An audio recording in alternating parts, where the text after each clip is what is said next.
ملك الناس وشهر رمضان فيه الأعمال بفضل سبحان قد أعطاه لأمة نبينا صلى الله عليه وسلم ولم يعطه لأحد من الأمة السابقين بحرمة حبيب الرحمن وكونوا مخزونين لفراقه فقولوا بلسان فصيح وقلب حليم الفراق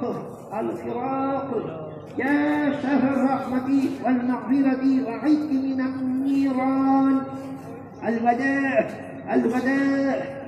يا شهر التراويح والتسابيح وتلاوة القرآن الفراق يا شهر رمضان الذي أنزل فيه القرآن هدى للناس وبينات هو الغفور الرحيم الكريم العليم الحكيم.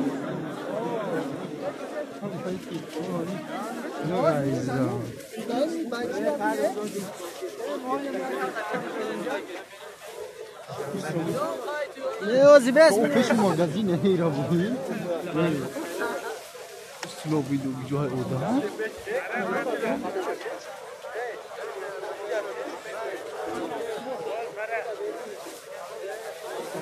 الحمد لله ميسر الأمور ومغير الأزمنة والشهور إنه عليم بذات الصدور خالق الظلمات والنور أشهد أن لا إله إلا الله وحده